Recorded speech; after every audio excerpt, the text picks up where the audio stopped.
نحمده ونصلي ونسلم على رسوله الكريم اما بعد فاعوذ بالله السميع العليم من الشیطان الرجیم بسم اللہ الرحمن الرحیم۔ بھائی سترہ جو ہے سترہ یہ بہت زیادہ بلکہ اہمیت کا حامل ہے، ضروری ہے، اور اس کا احادیث میں کثرت کے ساتھ ذکر بھی ملتا ہے کہ نماز کے دوران مومن کو چاہیے، نمازی کو چاہیے کہ وہ اپنے آگے سترے کا اہتمام کرے۔ بالکل صحیح حدیث ہے، نبی صلی اللہ علیہ وسلم نے سترہ رکھنے کا حکم دیا اور آپ نے فرمایا جب تم میں سے کوئی سترے کی طرف نماز پڑھے تو اس سترے کے قریب کھڑا ہو، تو اس کی وجہ یہ ہے کہ کہیں شیطان اس کی نماز کو توڑ نہ دے۔ یہ سنن نبی داؤد کی روایت ہے، سندن بالکل درست ہے، اور امام ابو داؤد السجستانی رحمۃ اللہ علیہ نے باب یہ باندھا ہے، چیپٹر یہ باندھا ہے، باب الدنو من السترۃ، سترے کے قریب ہو کے نماز پڑھنا، سترے کے قریب ہو کے نماز پڑھنا۔ یہ روایت ہے 695 نمبر پہ، یہ روایت بالکل سندن درست بھی ہے۔ اسی طرح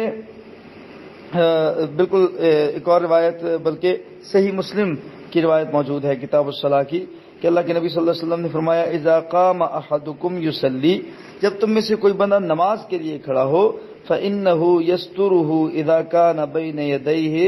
مثل آخرۃ الرحل،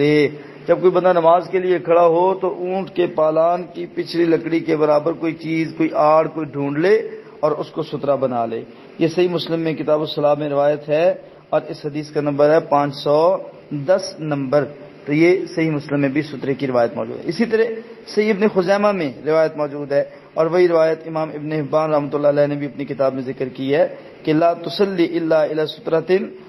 نبی صلی اللہ علیہ وسلم نے فرمایا کہ بھائی سترے کے بغیر نماز نہ پڑھو، ہمیشہ سترے کی طرف ہی نماز ادا کرنی چاہیے۔ اسی طرح مسند ابی یعلا میں بھی روایت موجود ہے، لیکن 3 روایات ہم نے جو ہے وہ بالترتیب آپ کے سامنے رکھ دی ہیں، تینوں کے نمبر بھی آپ کو بتا دیے ہیں۔ یہ جو